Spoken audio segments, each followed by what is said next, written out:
Once upon a time a great king of the East, named Saman Lapash, had three brave and clever sons, Tahmasp, Quamas, and Almas Ru Baksh.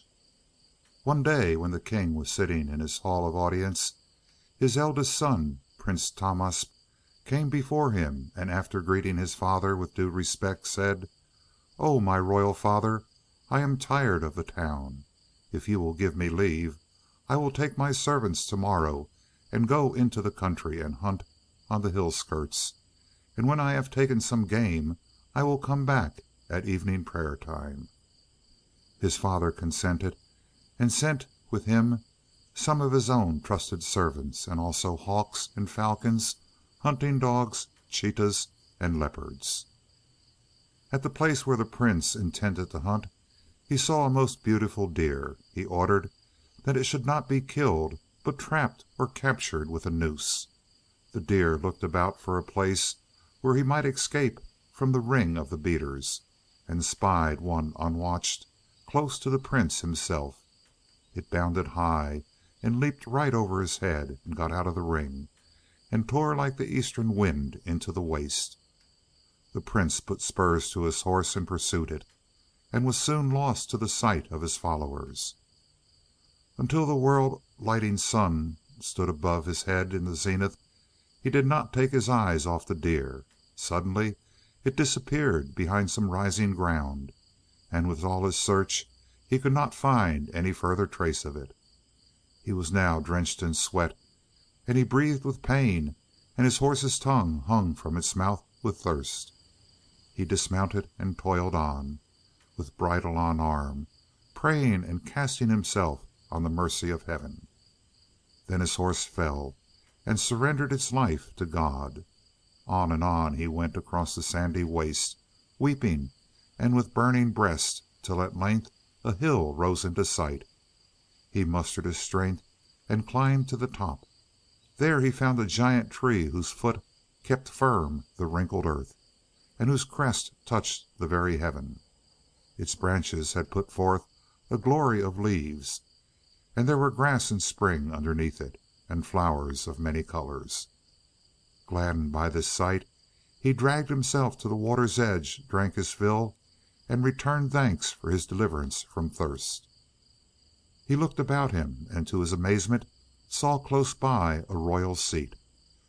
While he was pondering what could have brought this into the merciless desert, a man drew near who was dressed like a fakir, and had bare head and feet, but walked with the free carriage of a person of rank. His face was kind and wise and thoughtful, and he came on and spoke to the Prince. "O good youth, how did you come here? Who are you? Where do you come from?" The Prince told everything just as it had happened to him, and then respectfully added, "I have made known my own circumstances to you, and now I venture to beg you to tell me of your own. Who are you? How did you come to make your dwelling in this wilderness?" To this the fakir replied, "O youth, it would be best for you to have nothing to do with me, and know nothing of my fortunes, for my story is fit neither for telling nor for hearing." The Prince, however, pleaded so hard to be told that at last there was nothing to be done but to let him hear. "Learn and know, O young man, that I am King Janagir of Babylon, that once I had an army and servants, family and treasure, untold wealth and belongings. The Most High God gave me 7 sons, who grew up well versed in all princely arts. My eldest son heard from travelers that in Turkestan, on the Chinese frontier, there is a king named Quimus, the son of Timus, and that he has an only child, a daughter named Mir Afrus, who under all the azure heavens is unrivaled for beauty. Princes come from all quarters to ask her hand, and on one and all she imposes a condition. She says to them, 'I know a riddle, and I will marry anyone who answers it, and will bestow on him all my possessions. But if a suitor cannot answer my question, I cut off his head and hang it on the battlements of the citadel. The riddle she asks is, What did the rose do to the cypress? Now when my son heard this tale, he fell in love with that unseen girl, and he came to me lamenting and bewailing himself. Nothing I could say had the slightest effect on him. I said, "O my son, if there must be fruit of this fancy of yours, I will lead forth a great army against King Quimus.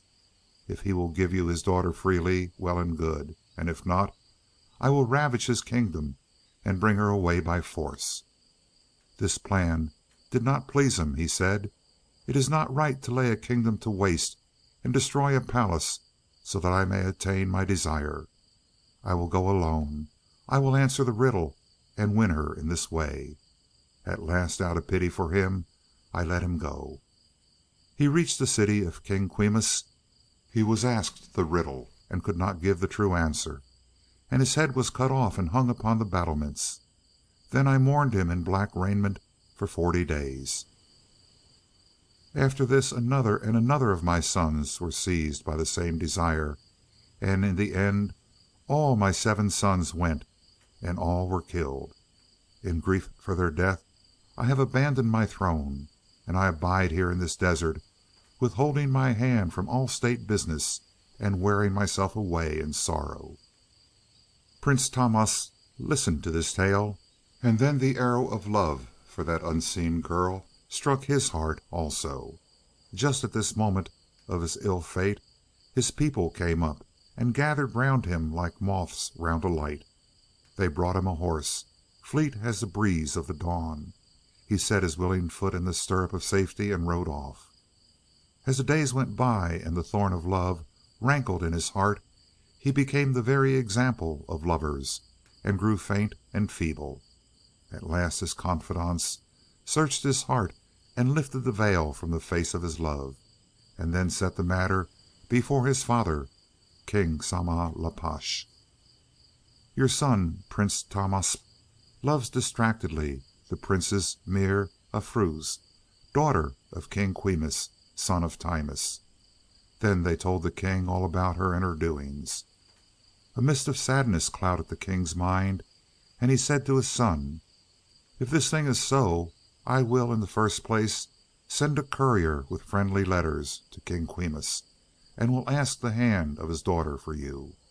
I will send an abundance of gifts, and a string of camels laden with flashing stones and rubies of Badakhsham. In this way I will bring her and her suit, and I will give her to you to be your solace. But if King Quimus is unwilling to give her to you, I will pour a whirlwind of soldiers upon him, and I will bring to you in this way that most consequential of girls." But the prince said that this plan would not be right, and he would go himself and would answer the riddle. Then the king's wise men said, "This is a very weighty matter. It would be best to allow the prince to set out, accompanied by some persons in whom you have confidence. Maybe he will repent and come back."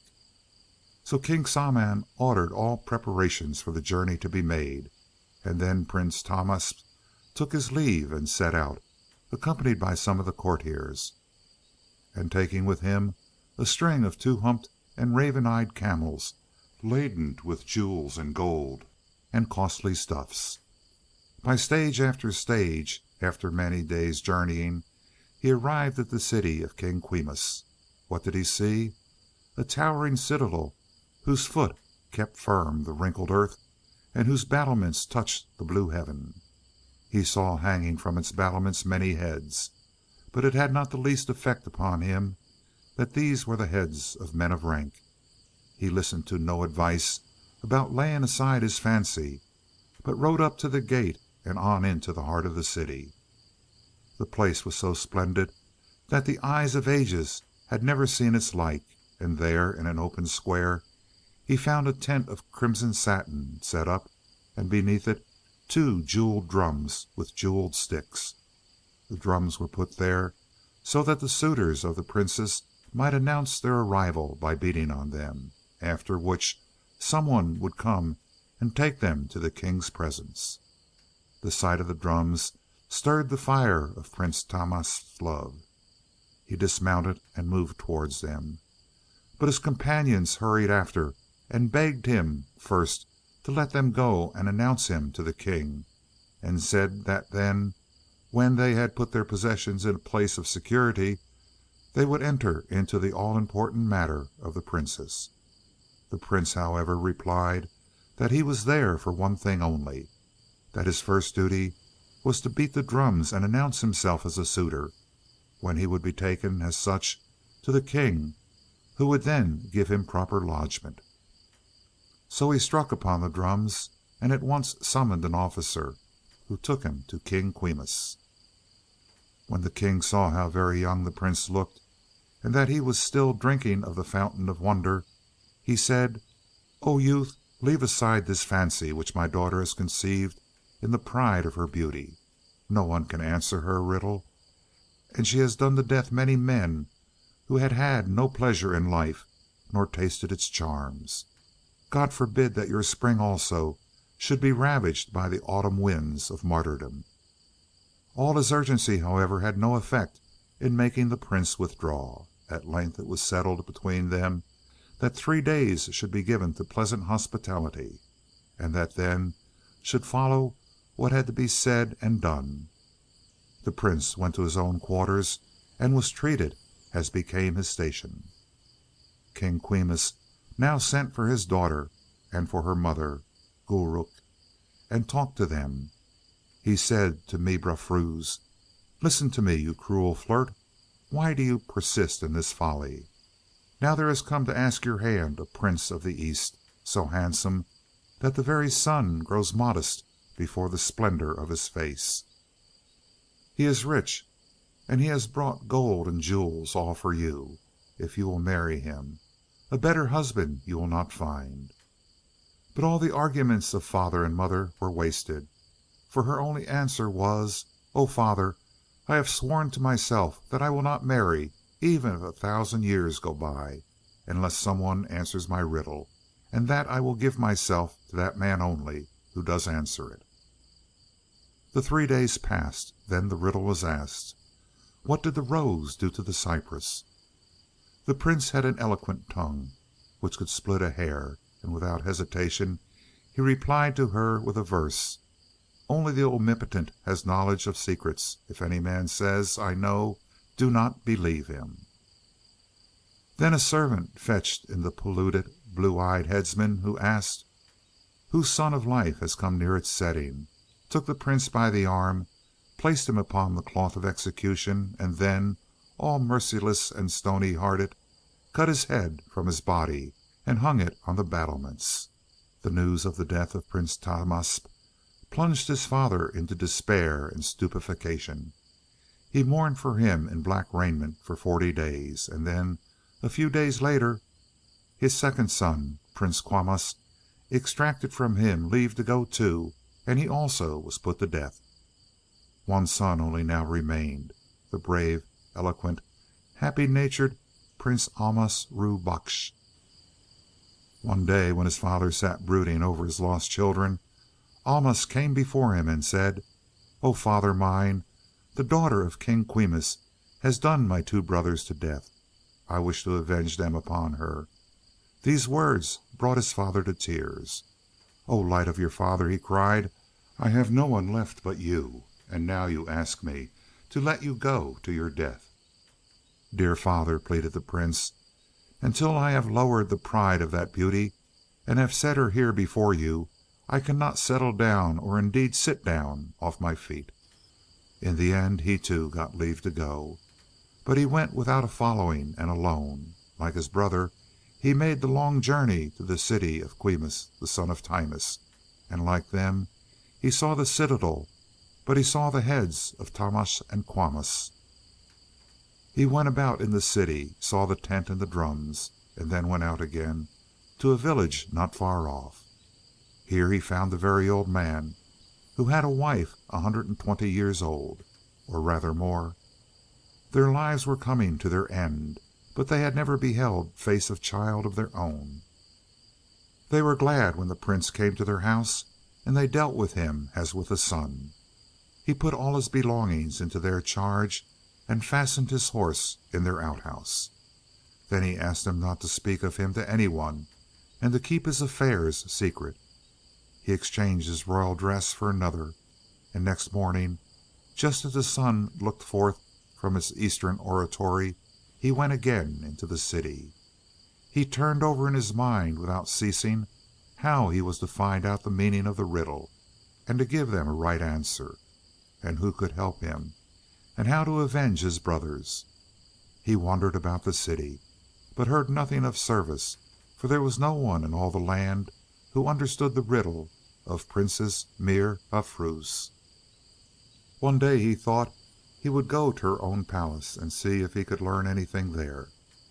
So he went out to her garden house. It was a very splendid place, with a wonderful gateway and walls like Alexander's ramparts. Many gatekeepers were on guard, and there was no chance of passing them. His heart was full of bitterness, but he said to himself, "All will be well. It is here I shall get what I want." He went round outside the garden wall, hoping to find a gap, and he made supplication in the court of supplications, and prayed, "O holder of the hand of the helpless, show me my way." While he prayed he bethought himself that he could get into the garden with a stream of inflowing water. He looked carefully round, fearing to be seen, stripped, slid into the stream, and was carried within the great wall. There he hid himself till his loincloth was dry. The garden was a very Eden, with running water amongst its lawns, with flowers and the lament of doves and the jug of nightingales. It was a place to steal the senses from the brain, and he wandered about and saw the house, but there seemed to be no one there. In the forecourt was a royal seat of polished jasper, and in the middle of the platform was a basin of purest water that flashed like a mirror. He pleased himself with these sights for a while, and then went back to the garden and hid himself from the gardeners, and passed the night. Next morning he put on the appearance of a madman, and wandered about till he came to a lawn where several pert-faced girls were amusing themselves. On a throne, jeweled and overspread with silken stuffs, sat a girl the splendor of whose beauty lighted up the place, and whose ambergris and attar perfumed the whole air. "That must be Mir Afruz," he thought. "She is indeed lovely." Just then one of the attendants came to the water's edge to fill a cup, and though the prince was in hiding, his face was reflected in the water. When she saw this image she was frightened, and let her cup fall into the stream, and thought, "It is an angel, or a peri, or a man."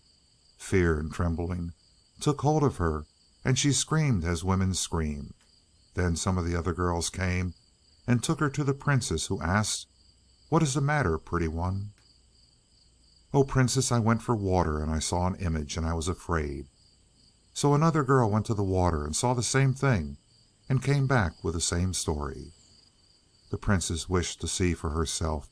She rose and paced to the spot with the march of a prancing peacock. When she saw the image, she said to her nurse, "Find out who is reflected in the water, and where he lives." Her words reached the prince's ear. He lifted up his head. She saw him, and beheld beauty such as she had never seen before. She lost 100 hearts to him, and signed to her nurse to bring him to her presence. The prince let himself be persuaded to go with the nurse, but when the princess questioned him as to who he was and how he had got into her garden, he behaved like a man out of his mind, sometimes smiling, sometimes crying, and saying, "I am hungry," or words misplaced and random, civil mixed with the rude. "What a pity," said the princess. "He is mad." As she liked him, she said, "He is my madman. Let no one hurt him." She took him to her house and told him not to go away, for that she would provide for all his wants. The prince thought it would be excellent if here in her very house I could get the answer to her riddle, but I must be silent on pain of death. Now in the princess's household there was a girl called Dil Aram. She it was who had first seen the image of the prince. She came to love him very much, and she spent day and night thinking how she could make her affection known to him. One day she escaped from the princess's notice and went to the prince, and laid her head on his feet and said, "Heaven has bestowed on you beauty and charm. Tell me your secret. Who are you, and how did you come here? I love you very much, and if you would like to leave this place, I will go with you. I have wealth equal to the treasure of the miserly Quarum." But the prince only made an answer like a man distraught, and told her nothing. He said to himself, "God forbid that the veil should be taken in vain from my secret. That would indeed disgrace me." So with streaming eyes and burning breast, Dil Aram arose and went to her house and lamented and fretted. Now whenever the princess commanded the prince's attendance, Dil Aram of all the girls paid him attention and waited on him best. The princess noticed this and said, "Oh, Dil Aram, you must take my madman into your charge and give him whatever he wants." This was the very thing Dil Aram had prayed for. A little later she took the prince into a private place, and she made him take an oath of secrecy, and she herself took one and swore, "By heaven, I will not tell your secret. Tell me all about yourself, so that I may help you to get what you want." The prince now recognized in her words the perfume of true love, and he made compact with her. "O lovely girl, I want to know what the rose did to the cypress. Your mistress cuts off men's heads because of this riddle. What is at the bottom of it, and why does she do it?"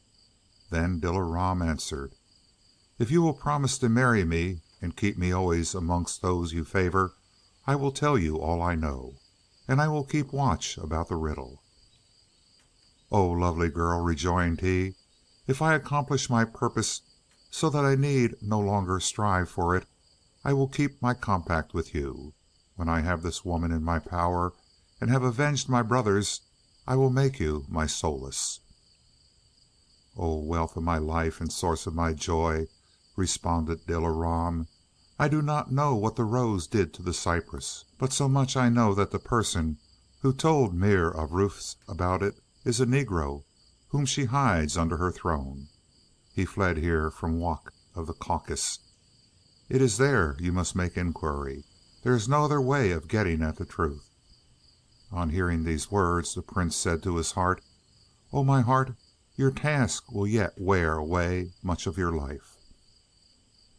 He fell into a long and far thought, and Dil Aram looked at him and said, "O my life and soul, do not be sad.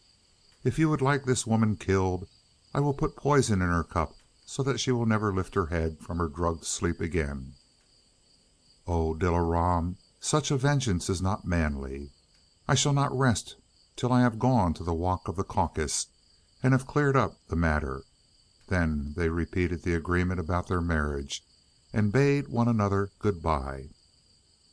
The prince now went back to the village, and told the old man that he was setting out on a long journey, and begged him not to be anxious, and to keep safe the goods which had been entrusted to him. The prince had not the least knowledge of the way to Wak of the Caucus, and was cast down by the sense of his helplessness. He was walking along by his horse's side when there appeared before him an old man of serene countenance, dressed in green and carrying a staff, who resembled Kirrah's. The prince thanked heaven, laid the hands of reverence on his breast, and salaamed. The old man returned the greeting graciously, and asked, "How fare you? Whither are you bound? You look like a traveler." "O reverend saint, I am in this difficulty. I do not know the way to Wak of the Caucus." The old man of good counsel looked at the young prince and said, "Turn back from this dangerous undertaking. Do not go. Choose some other task. If you have 100 lives, you would not bring one out safe from this journey." But his words had no effect on the prince's resolve. "What object have you," the old man asked, "in thus consuming your life?" "I have an important piece of business to do, and only this journey makes it possible. I must go. I pray you, in God's name, tell me the way." When the saint saw that the prince was not to be moved, he said, "Learn and know, O youth, that Wak of Quaff is in the Caucus, and is a dependency of it. In it there are jinns, demons, and peris. You must go on along this road till it forks into three. Take neither the right hand nor the left, but the middle path. Follow this for a day and a night. Then you will come to a column on which is a marble slab inscribed with Cufic characters. Do what is written there. Beware of disobedience." Then he gave his good wishes for the journey and his blessing, and the prince kissed his feet and said good-bye, and with thanks to the Causer of Causes took the road. After a day and a night he saw the columns rise in silent beauty to the heavens. Everything was as the wise old man had said it would be, and the prince, who was skilled in all tongues, read the following Cufic inscription: "O travelers, be it known to you that this column has been set up with its tablet to give true directions about these roads.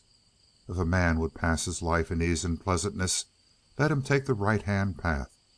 If he takes the left, he will have some trouble, but he will reach his goal without much delay. Woe to him who chooses the middle path.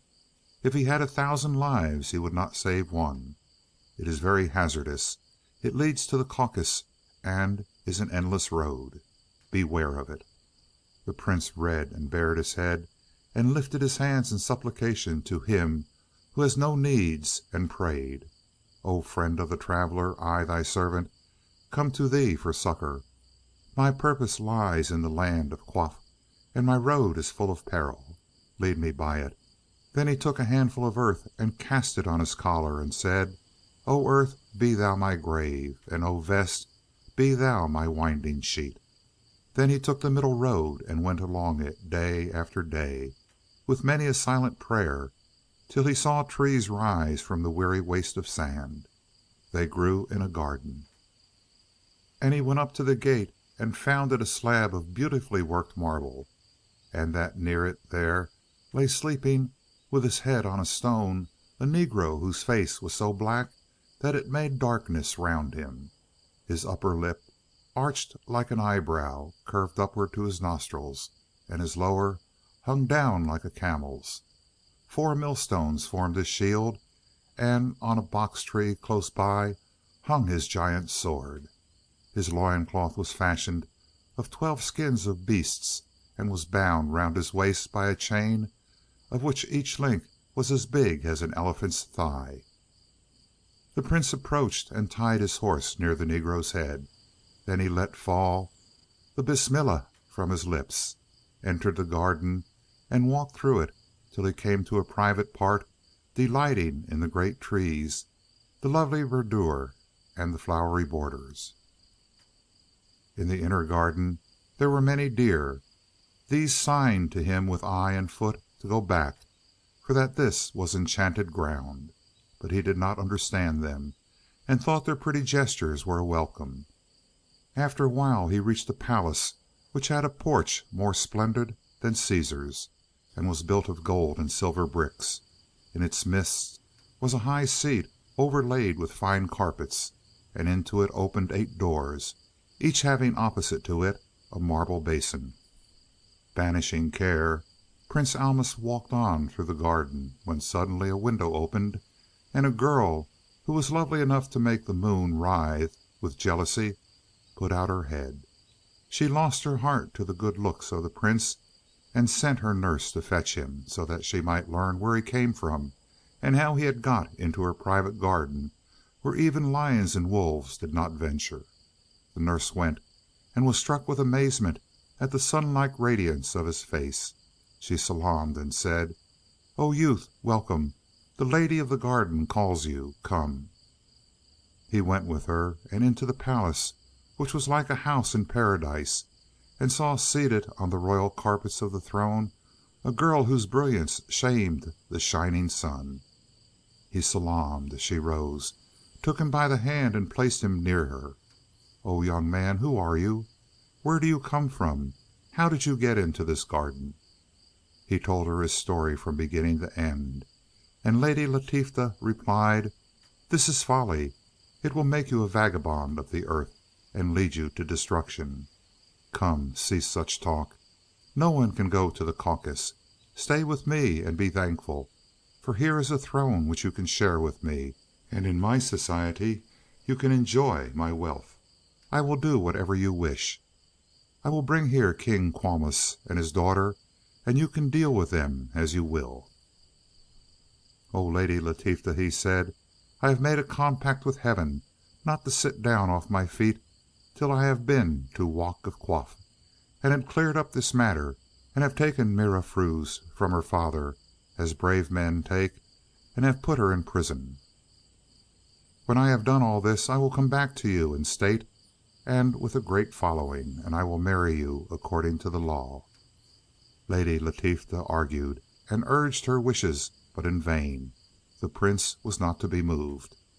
Then she called to the cupbearers for new wine, for she thought that when his head was hot with it, he might consent to stay. The pure, clear wine was brought. She filled a cup and gave to him. He said, "O most enchanting sweetheart, it is the rule for the host to drink first, and then the guest." So to make him lose his head, she drained the cup, then filled it again and gave him. He drank it off, and she took a lute from one of the singers and played upon it with skill which witched away the sense of all who heard. But it was all in vain.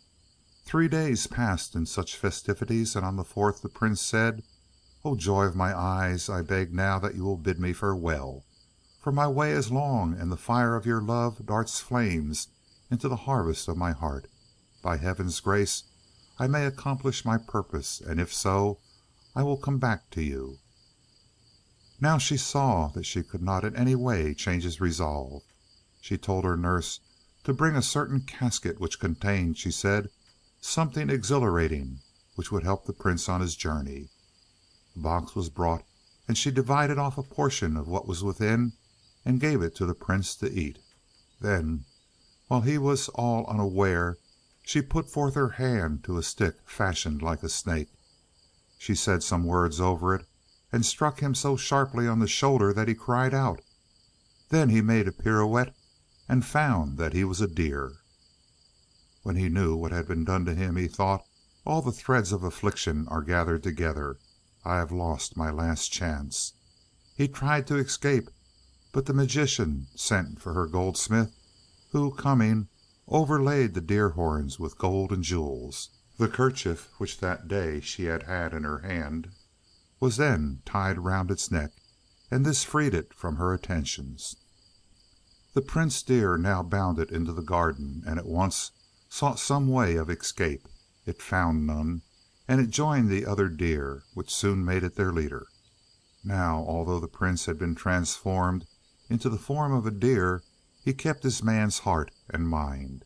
He said to himself, "Thank heaven that the Lady Latifa has changed me into this shape, for at least deer are beautiful." He remained for some time living as a deer amongst the rest, but at length resolved that an end to such a life must be put ill some way. He looked again for some place by which he could get out of the magic garden. Following round the wall, he reached the lower part. He remembered the divine names and flung himself over, saying, "Whatever happens is by the will of God." When he looked about, he found that he was in the very same place he had jumped from. There was a palace, there the garden and the deer. 8 times he leaped over the wall, and 8 times found himself where he had started from. But after the 9th leap there was a change. There was a palace and there was a garden, but the deer were gone. Presently a girl of such moon-like beauty opened a window that the prince lost to her 100 hearts. She was delighted with the beautiful deer, and cried to her nurse, "Catch it if you will. I will give you this necklace, every pearl of which is worth a kingdom." The nurse coveted the pearls, but as she was 300 years old, she did not know how she could catch a deer. However, she went down into the garden and held out some grass, but when she went near, the creature ran away. The girl watched with great excitement from the palace window, and called, "Oh, nurse, if you don't catch it, I will kill you." "I am killing myself," shouted back the old woman. The girl saw that nurse tottering along, and went down to help, marching with the gait of a prancing peacock. When she saw the gilded horns in the kerchief, she said, "It must be accustomed to the hand, and be some royal pet." The Prince had it in his mind that this might be another magician who could give him some other shape, but still it seemed best to allow himself to be caught. So he played about the girl and let her catch him by the neck. A leash was brought, fruits were given, and it was caressed with delight. It was taken to the palace and tied at the foot of the Lady Jamila's raised seat, but she ordered a longer cord to be brought so that it might be able to jump up beside her. When the nurse went to fix the cord, she saw tears falling from its eyes, that it was dejected and sorrowful. "Oh, Lady Jamila, this is a wonderful deer. It is crying. I never saw a deer cry before." Jamila darted down like a flash of lightning, and saw that it was so. It rubbed its head on her feet, and then shook it so sadly that the girl cried for sympathy. She patted it and said, "Why are you sad, my heart? Why do you cry, my soul? Is it because I have caught you? I love you better than my own life." But in spite of her comforting, it cried the more. Then Jamila said, "Unless I am mistaken, this is the work of my wicked sister Latifa, who by magic art turns servants of God into beasts of the field." At these words the deer uttered sounds, and laid its head on her feet. Then Jamila was sure it was a man, and said, "Be comforted. I will restore you to your own shape." She bathed herself, and ordered the deer to be bathed, put on clean raiment, called for a box which stood in an alcove, opened it, and gave a portion of what was in it to the deer to eat. Then she slipped her hand under her carpet and produced a stick, to which she said something. She struck the deer hard. It pirouetted and became Prince Almus. The broidered kerchief and the jewels lay upon the ground. The Prince prostrated himself in thanks to Heaven and Jamila, and said, "O delicious person, O Chinese Venus, how shall I excuse myself for giving you so much trouble? With what words can I thank you?" Then she called for a clothes wallet, and chose out a royal dress of honor. Her attendants dressed him in it, and brought him again before the tender-hearted lady. She turned to him 100 hearts, took his hand and seated him beside her, and said, "O youth, tell me truly who you are, and where you come from, and how you fell into the power of my sister." Even when he was a deer, the Prince had much admired Jamila. Now he thought her 1,000 times more lovely than before.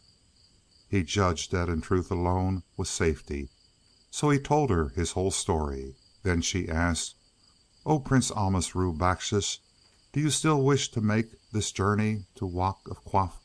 What hope is there in it? The road is dangerous even near here, and this is not yet the borderland of the Caucus. Come, give it up. It is a great risk, and to go is not wise. It would be a pity for a man like you to fall into the hands of jinns and demons. Stay with me, and I will do whatever you wish." "O most delicious person," he answered, "you are very generous, and the choice of my life lies in truth in your hands. But I beg one favor of you. If you love me, so do I too love you. If you really love me, do not forbid me to make this journey, but help me as far as you can. Then it may be that I shall succeed, and if I return with my purpose fulfilled, I will marry you according to the law, and take you to my own country, and we will spend the rest of our lives together in pleasure and good companionship. Help me if you can, and give me your counsel." "O very stuff of my life," replied Jamila, "I will give you things that are not in kings' treasuries, which will be of the greatest use to you. First, there are the bow and arrows of his reverence the Prophet Saleh. Secondly, there is the scorpion of Solomon, on whom be peace, which is a sword such as no king has. Steel and stone are one to it. If you bring it down on a rock it will not be injured, and it will cleave whatever you strike. Thirdly, there is a dagger which the sage Timus himself made. This is most useful, and the man who wears it will not bend under 7 camels' loads. What you have to do first is to get to the home of the Simurg, and to make friends with him. If he favors you, he will take you to Wak of Quaff. If not, you will never get there. For 7 seas are on the way, and they are such seas that if all the kings of the earth, and all their wazirs, and all their wise men considered for 1,000 years, they would not be able to cross them. O most delicious person, where is Simurg's house? How shall I get there? O new fruit of life, you must just do what I tell you, and you must use your eyes and your brains, for if you don't, you will find yourself at the place of the Negroes, who are a bloodthirsty set, and God forbid they should lay hands on your precious person." Then she took the bow and quiver of arrows, the sword and the dagger out of a box, and the Prince let fall a bismillah and grit them all on. Then Jamila of the hoary face produced 2 saddlebags of ruby red silk, one filled with roasted fowl and little cakes, and the other with stones of price. Next she gave him a horse as swift as the breeze of the morning, and she said, "Accept all these things from me. Ride till you come to a rising ground at no great distance from here, where there is a spring. It is called the Place of Gifts, and you must stay there one night. There you will see many wild beasts, lions, tigers, leopards, apes, and so on. Before you get there you must capture some game. On the long road beyond there dwells a lion king. If other beasts did not fear him, they would ravage the whole country and let no one pass. The lion is a red transgressor, so when he comes, rise and do him reverence. Take a cloth and rub the dust and earth from his face, then set the game you have taken before him, well cleansed, and lay the hands of respect on your breast. When he wishes to eat, take your knife and cut pieces of the meat and set them before him with a bow.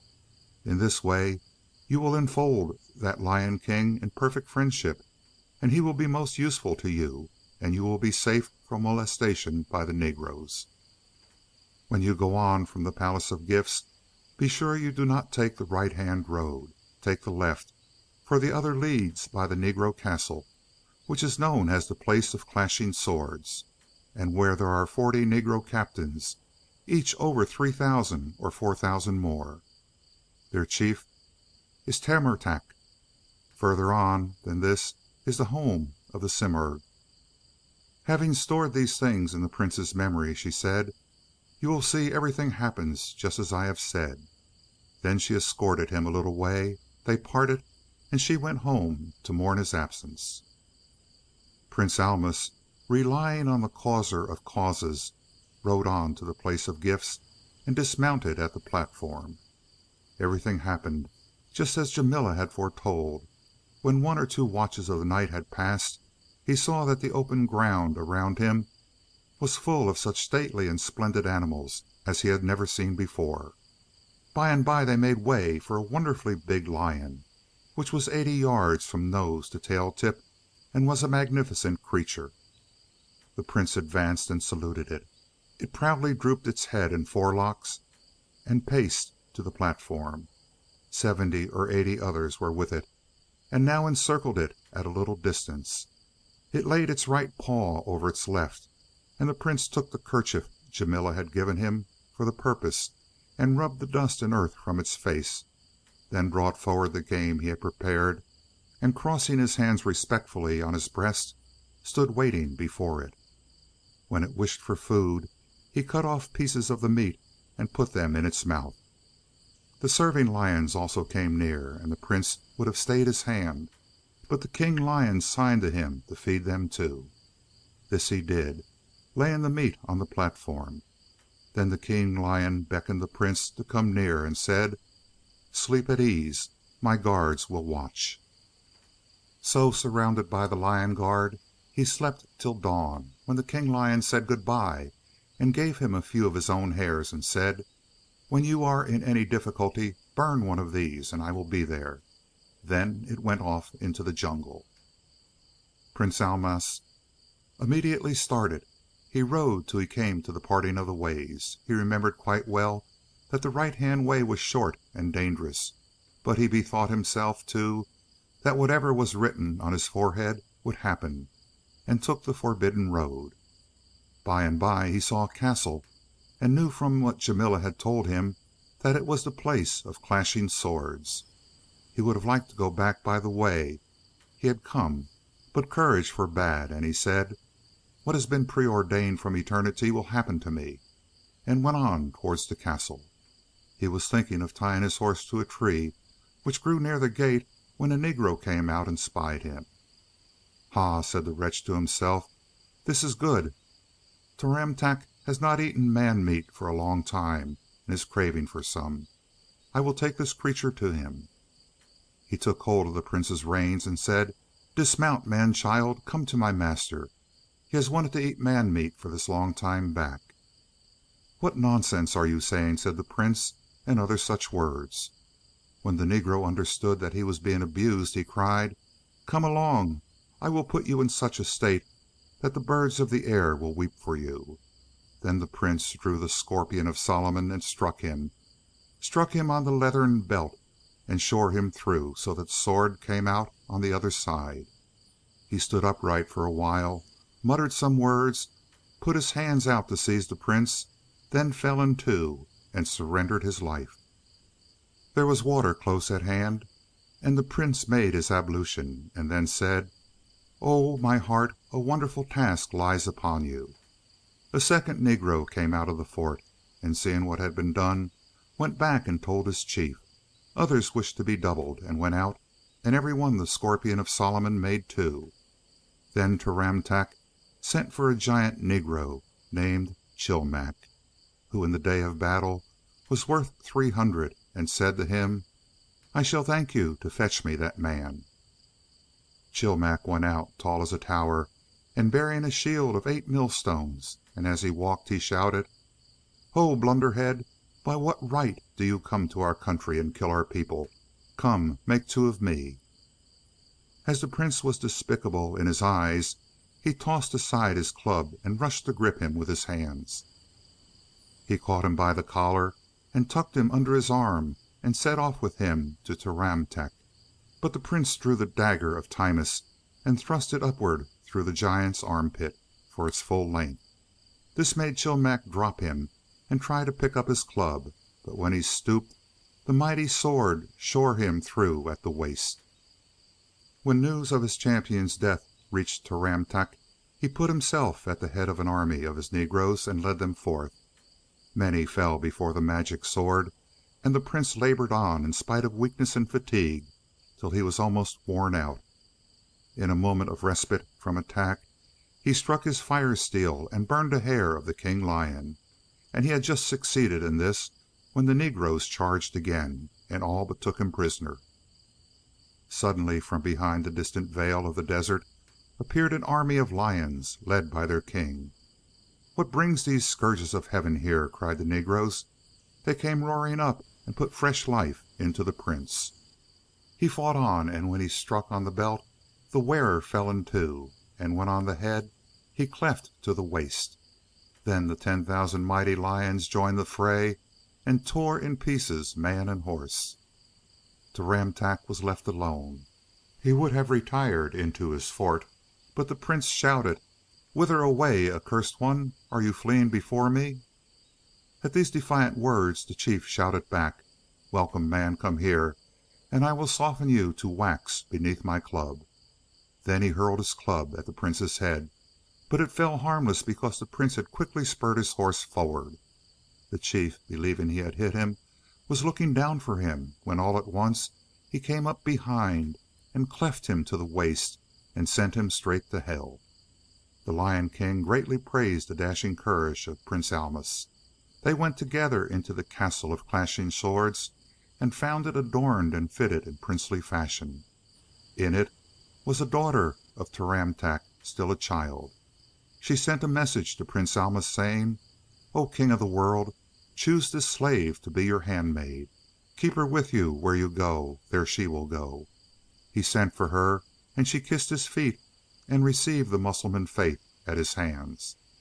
He told her he was going a long journey on important business, and that when he came back he would take her and her possessions to his own country, but for the present she must stay in the castle. Then he made over the fort and all that was in it to the care of the line, saying, "Guard them, brother. Let no one lay a hand on them." He said good-bye, chose a fresh horse from the chief's stable, and once again took the road. After traveling many stages and for many days, he reached a plain of marvelous beauty and refreshment. It was carpeted with flowers, roses, tulips, and clover. It had lovely lawns, and amongst them running water.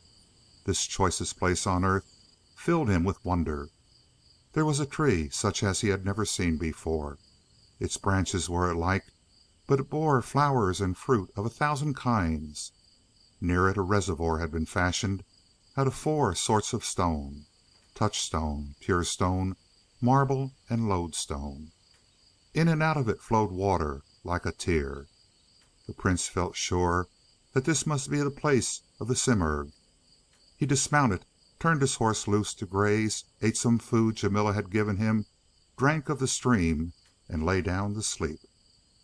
He was still dozing when he was aroused by the neighing and pawing of his horse. When he could see clearly, he made out a mountain-like dragon, whose heavy breast crushed the stones beneath it into putty. He remembered the 1,000 names of God, and took the bow of Sala from its case and 3 arrows from the quiver. He bound the dagger of Timus firmly to his waist, and hung the scorpion of Solomon round his neck.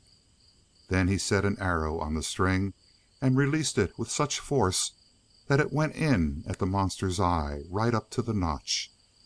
The dragon writhed on itself, and belched forth an evil vapor, and beat the ground with its head till the earth quaked. Then the prince took a second arrow, and shot it into its throat. It drew in its breath, and would have sucked the prince into its maw, but when he was within striking distance, he drew his sword, and having committed himself to God, struck a mighty blow which cut the creature's neck down to the gullet. The foul vapor of the beast and horror at its strangeness now overcame the prince, and he fainted.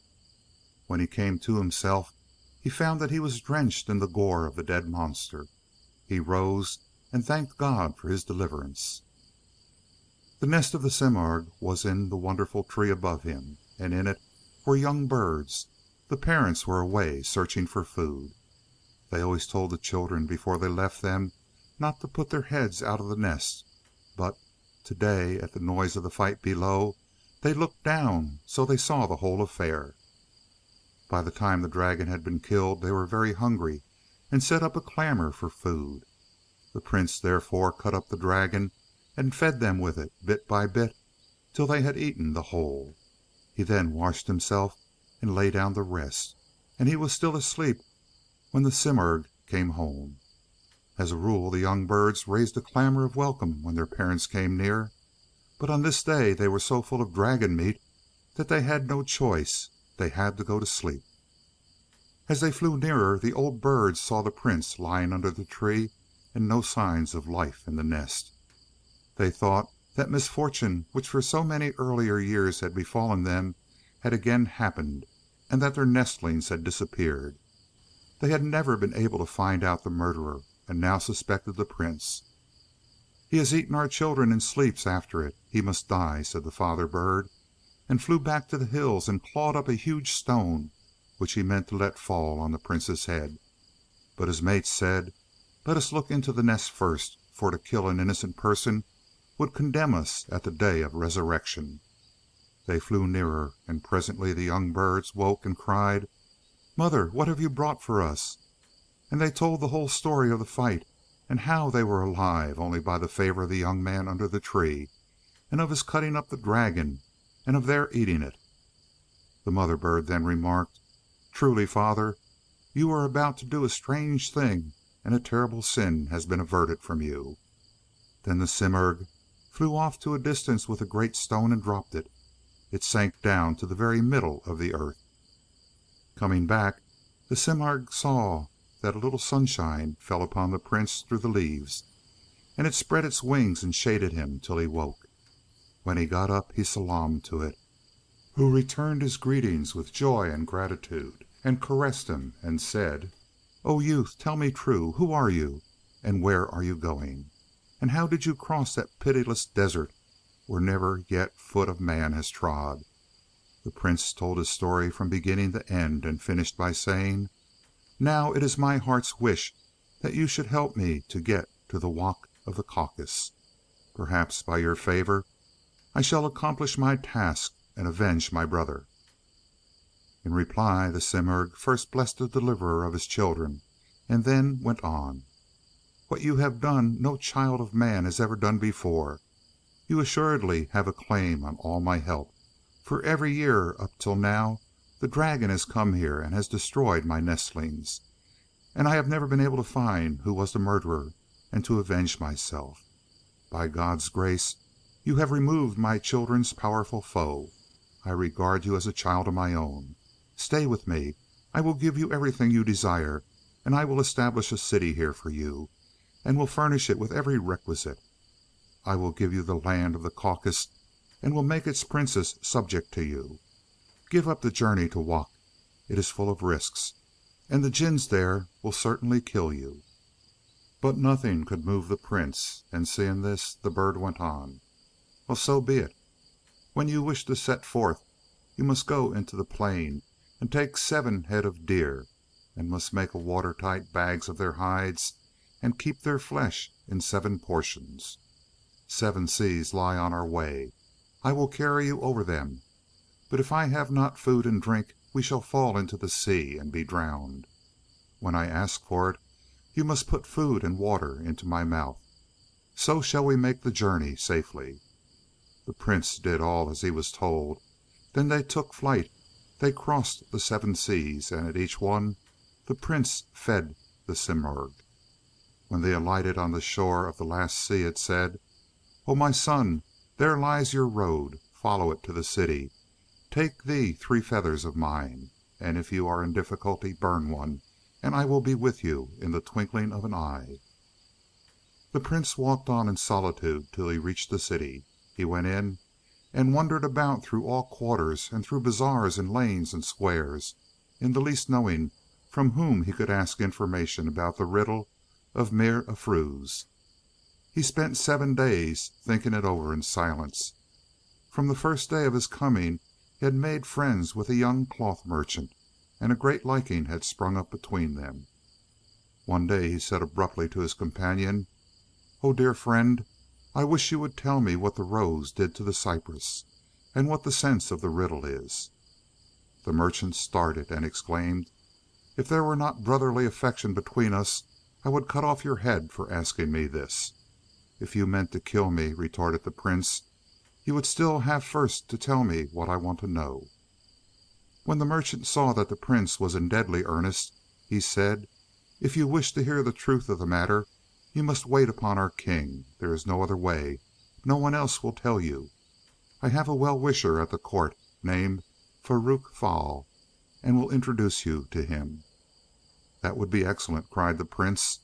A meeting was arranged between Farrukh Fal and Almus, and then the Emir took him to the king's presence and introduced him as a stranger and traveler who had come from afar to sit in the shadow of King Sinubar. Now the Simurg had given the prince a diamond weighing 30 miscals, and he offered this to the king, who at once recognized its value and asked where it had been obtained. "I, your slave, once had riches and state and power. There are many such stones in my country. On my way here I was plundered at the Castle of Clashing Swords, and I saved this one thing only, hidden in my bathing cloth. In return for the diamond, King Cinnabar showered gifts of much greater value, for he remembered that it was the last possession of the prince. He showed the utmost kindness and hospitality, and gave his Wazir orders to install the prince in the royal guest house. He took much pleasure in his visitor's society. They were together every day and spent their time most pleasantly. Several times the king said, Ask me for something that I may give it to you." One day he so pressed to know what would pleasure the Prince that the latter said, "I have only one wish, and that I will name to you in private." The king at once commanded everyone to withdraw, and then Prince Almus said, "The desire of my life is to know what the rose did to the cypress, and what meaning there is in the words." The king was astounded. In God's name! If anyone else had said that to me, I should have cut off his head instantly. The prince heard this in silence, and presently so beguiled the king with pleasant talk that to kill him was impossible. Time flew by. The king again and again begged the prince to ask some gift of him, and always received this same reply: "I wish for your majesty's welfare. What more can I desire?" One night there was a banquet, and cupbearers carried round gold and silver cups of sparkling wine, and singers with sweetest voices contended for the prize. The prince drank from the king's own cup, and when his head was hot with wine, he took a lute from one of the musicians, and placed himself on the carpet border, and sang till he witched away the sense of all who listened. Applause and compliments rang from every side. The king filled his cup, and called the prince, and gave it to him, and said, "Name your wish, it is yours." The prince drained off the wine, and answered, "O king of the world, learn and know that I have only one aim in life, and that is to know what the rose did to the cypress." "Never yet," replied the king, "has any man come out from that question alive. If this is your only wish, so be it. I will tell you. But I will do this on one condition only, namely, that when you have heard, you will submit yourself to death." To this the prince agreed, and said, "I set my foot firmly on this compact." The king then gave an order to an attendant. A costly carpet overlaid with European velvet was placed near him, and a dog was led in by a golden and jeweled chain, and sat upon the splendid stuffs. A band of fair girls came in and stood round it in waiting. Then with ill words 12 negroes dragged in a lovely woman, fettered on hands and feet, and meanly dressed, and they set her down on the bare floor. She was extraordinarily beautiful, and shamed the glorious sun. The king ordered 100 stripes to be laid on her tender body. She sighed a long sigh. Food was called for, and tablecloths were spread. Delicate meats were set before the dog, and water given it in a royal cup of Chinese crystal. When it had eaten its fill, its leavings were placed before the lovely woman, and she was made to eat them. She wept, and her tears were pearls. She smiled, and her lips shed roses. Pearls and flowers were gathered up and taken to the treasury. "Now," said the king, "you have seen these things, and your purpose is fulfilled." "Truly," said the prince, "I have seen things which I have not understood. What do they mean, and what is the story of them? Tell me, and kill me." Then said the king, "The woman you see there in chains is my wife. She is called Gull, the rose, and I am Cinnabar, the cypress. One day I was hunting, and became very thirsty. After a great search, I discovered a well in a place so secret that neither bird nor beast nor man could find it without labor. I was alone. I took my turban for a rope, and my cap for a bucket. There was a good deal of water, but when I let down my rope something caught it, and I could not in any way draw it back. I shouted down into the well, 'O servant of God, whoever you are, why do you deal unfairly with me? I am dying of thirst. Let go, in God's name.' The cry came up in answer, 'O servant of God, we have been in the well a long time. In God's name, get us out.' After trying 1,000 schemes, I drew up 2 blind women. They said they were Peri, and that their king had blinded them in his anger and left them in the well alone. Now they said, 'If you will get us the cure for our blindness, we will devote ourselves to your service, and will do whatever you wish.' 'What is the cure for your blindness?' 'Not far from this place,' they said, 'a cow comes up from the great sea to graze. A little of her dung would cure us. We would be eternally your debtors. Do not let the cow see you, or she will assuredly kill you." With renewed strength and spirit I went to the shore. There I watched the cow come up from the sea, graze, and go back. Then I came out of my hiding, took a little of her dung, and conveyed it to the Peri. They rubbed it in their eyes, and by the divine might saw again. They thanked heaven and me, and then considered what they could do to show their gratitude to me. "Our Peri king," they said, "has a daughter whom he keeps under his own eye, and thinks the most lovely girl on earth. In good sooth, she has not her equal. Now we will get you into her house, and you must win her heart, and if she has an inclination for another, you must drive it out and win her for yourself. Her mother loves her so dearly that she has no ease but in her presence, and she will give her to no one in marriage.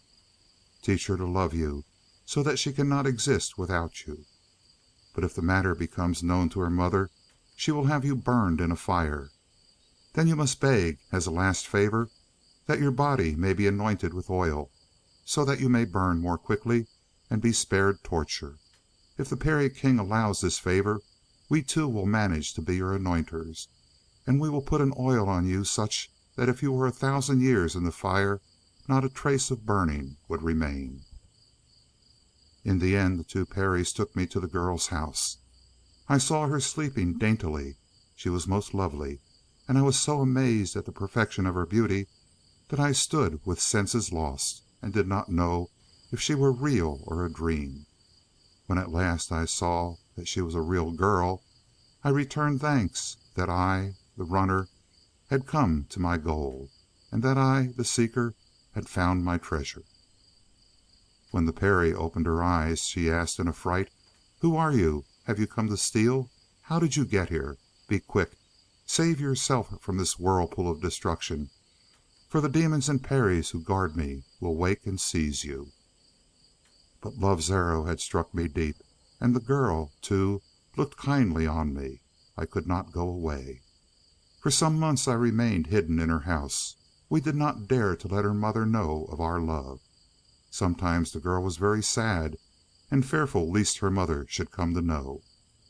One day her father said to her, "Sweetheart, for some time I have noticed that your beauty is not what it was. How is this? Has sickness touched you? Tell me that I may seek a cure." Alas, there was no way of concealing the mingled delight and anguish of our love. From secret it became known. I was put in prison, and the world grew dark to my Rose, bereft of her lover. The Peri king ordered me to be burnt, and said, "Why have you, a man, done this perfidious thing in my house?" His demons and Peris collected amber wood, and made a pile, and would have set me on it, when I remembered the word of life which the two Peris I had rescued had breathed into my ear, and I asked that my body might be rubbed with oil to release me the sooner from torture. This was allowed, and the two contrived to be the anointers. I was put into the fire, and it was kept up for 7 days and nights. By the will of the great king, it left no trace upon me. At the end of the week, the Peri king ordered the ashes to be cast upon the dust heap, and I was found alive and unharmed. Peri, who had seen Gaul consumed by her love for me, now interceded with the king, and said, "It is clear that your daughter's fortunes are bound up with his, for the fire has not hurt him. It is best to give him the girl, for they love one another. He is king of Wat of Quaff, and you will find none better." To this the king agreed, and made formal marriage between Gaul and me. You now know the price I paid for this faithless creature. O Prince, remember our compact." "I remember," said the Prince, "but tell me what brought Queen Gull to her present pass." "One night," continued King Cinnabar, "I was aroused by feeling Gull's hands and feet deadly cold against my body. I asked her where she had been to get so cold. She said she had to go out. Next morning, when I went to my stable, I saw that 2 of my horses, Windfoot and Tiger, were thin and worn out. I reprimanded the groom and beat him. He asked where his fault lay. and said that every night my wife took one or the other of these horses and rode away, and came back only just before dawn. A flame kindled in my heart, and I asked myself where she could go and what she could do. I told the groom to be silent, and when next Gull took a horse from the stable, to saddle another quickly and bring it to me. That day I did not hunt, but stayed at home to follow the matter up. I lay down as usual at night and pretended to fall asleep. When I seemed safely off, Gull got up and went to the stable as was her custom. That night it was Tiger's turn. She rode off on him, and I took Windfoot and followed. With me went that dog you see, a faithful friend who never left me. When I came to the foot of those hills which lie outside the city, I saw Gull dismount and go towards a house which some negroes have built there. Over against the door was a high seat, and on it lay a giant negro, before whom she salaamed. He got up and beat her till she was marked with wales, but she uttered no complaint. I was dumbfounded, for once, when I had struck her with a rose stalk, she had complained and fretted for 3 days. Then the negro said to her, "How now, ugly one and shaven head? Why are you so late, and why are you not wearing wedding garments?" She answered him, "That person did not go to sleep quickly, and stayed home all day, so that I was not able to adorn myself. I came as soon as I could. In a little while he called her to sit beside him, but this was more than I could bear. I lost control of myself and rushed upon him. He clutched my collar, and we grappled in a death struggle. Suddenly she came behind me, caught my feet and threw me. While he held me on the ground, she drew out my own knife and gave it to him. I should have been killed but for that faithful dog, which seized his throat and pulled him down and pinned him to the ground. Then I got up and dispatched the wretch. There were 4 other negroes at the place. 3 I killed, and the 4th got away, and has taken refuge beneath the throne of Mer Afruz, daughter of King Quimus. I took Gull back to my palace, and from that time till now I have treated her as a dog is treated, and I have cared for my dog as though it were my wife. Now you know what the rose did to the cypress, and now you must keep compact with me." "I shall keep my word," said the Prince, "but may a little water be taken to the roof, so I may make my last ablution?" To this request the king consented. The Prince mounted to the roof, and getting into a corner, struck his fire steel and burned one of the Simurg's feathers in the flame. Straightway it appeared, and by the majesty of its presence made the city quake. It took the Prince on its back and soared away to the zenith. After a time King Cinnabar said, "That young man is a long time on the roof. Go and bring him here." But there was no sign of the Prince upon the roof, only, far away in the sky, the Simurg was seen carrying him off. When the king heard of his escape, he thanked heaven that his hands were clean of his blood. Up and up flew the Simurg, till the earth looked like an egg resting on an ocean. At length it dropped straight down to its own place, where the kind Prince was welcomed by the young birds, and most hospitably entertained. He told the whole story of the rose and the cypress, and then, laden with gifts which the Simurg had gathered from cities far and near, he set his face for the castle of clashing swords. The Lion King came out to meet him. He took the negro chief's daughter, whose name was also Gull, in lawful marriage, and then marched with her and her possessions and her attendants to the place of gifts. Here they halted for a night, and at dawn said good-bye to the King Lion and set out for Jamila's country. When the Lady Jamila heard that Prince Almas was near, she went out with many a fair handmaiden to give him a loving reception. Their meeting was joyful, and they went together to the garden palace. Jamila summoned all her notables, and in their presence her marriage with the Prince was solemnized. A few days later she entrusted her affairs to her Wazir, and made preparations to go with the Prince to his own country. Before she started she restored all the men whom her sister Latifa had bewitched to their own forms, and received their blessings, and set them forward to their homes. The wicked Latifa herself she left quite alone in her garden house. When all was ready, they set out with all her servants and slaves, all her treasure and goods, and journeyed at ease to the city of King Quimus. When King Quimus heard of the approach of such a great company, he sent out his Wazir to give the Prince honorable meeting, and to ask what had procured him the favor of the visit. The Prince sent back word that he had no thought of war, but he wrote, "Learn and know, King Quimus, that I am here to end the crimes of your insolent daughter, who has tyrannously done to death many kings and kings' sons, and hung their heads on your citadel. I am here to give her the answer to her riddle." Later on he entered the city, beat boldly on the drums, and was conducted to the presence. The king entreated him to have nothing to do with the riddle, for that no man has come out of it alive. "O king," replied the prince, "it is to answer it that I am here. I will not withdraw." Mirafrus was told that one man more had staked his head on her question, and this was one who said he knew the answer. At the request of the prince, all the officers and nobles of the land were summoned to hear his reply to the princess. All assembled, and the king and his queen Gull Ruck, and the girl and the prince were there. The prince addressed Mirafrus. "What is the question you ask?" "What did the rose do to the cypress?" she rejoined. The prince smiled and turned and addressed the assembly. "You who are experienced men and versed in affairs, did you ever know or hear or see anything of this matter?" "No," they answered. "No one has ever known or heard or seen aught about it. It is an empty fancy." "From whom, then, did the princess hear of it?" "This empty fancy it is that has done many a servant of God to death." All saw the good sense of his words and showed their approval. Then he turned to the princess. "Tell us the truth, princess.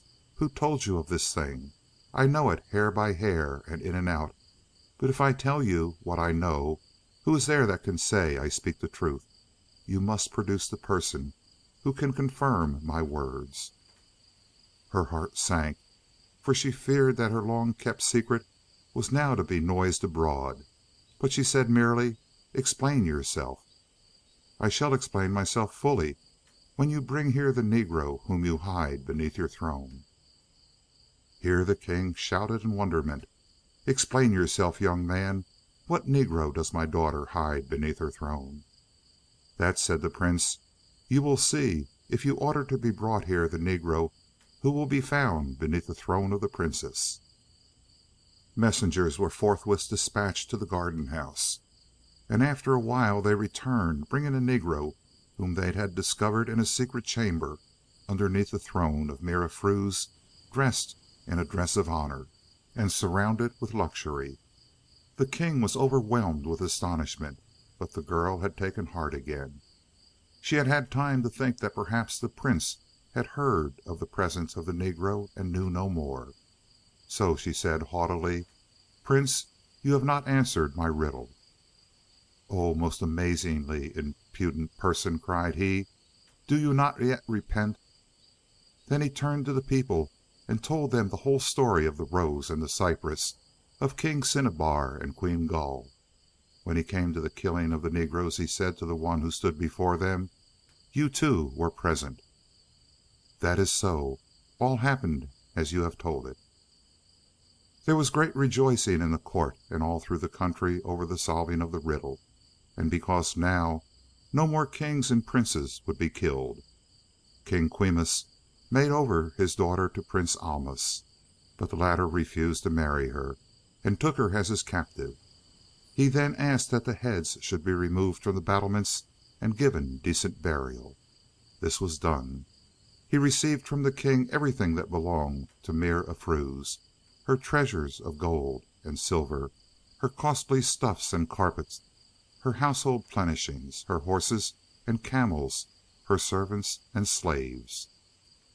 Then he returned to his camp and sent for Dil Aram, who came bringing her goods and chattels, her gold and her jewels, When all was ready, Prince Almus set out for home, taking with him Jamila and Dilaram and Gull, daughter of Taram Tak, and the wicked Mira Fruz, and all the belongings of the four, packed on horses and camels and in carts without number. As he approached the borders of his father's country, word of his coming went before him, and all the city came forth to give him welcome. King Saman Lapash, Jasmine, wearer of rubies, had so bewept the loss of his sons that he was now blind. When the prince had kissed his feet and received his blessings, he took from a casket a little collyrium of Solomon, which the Simurg had given him, and which reveals the hidden things of earth, and rubbed it on his father's eyes. Light came, and the king saw his son. Mira Fruz was brought before the king, and the prince said, "This is the murderer of your sons. Do with her as you will." The king fancied that the prince might care for the girl's beauty, and replied, "You have humbled her. Do with her as you will." Upon this the prince sent for 4 swift and strong horses, and had the negro bound to each one of them.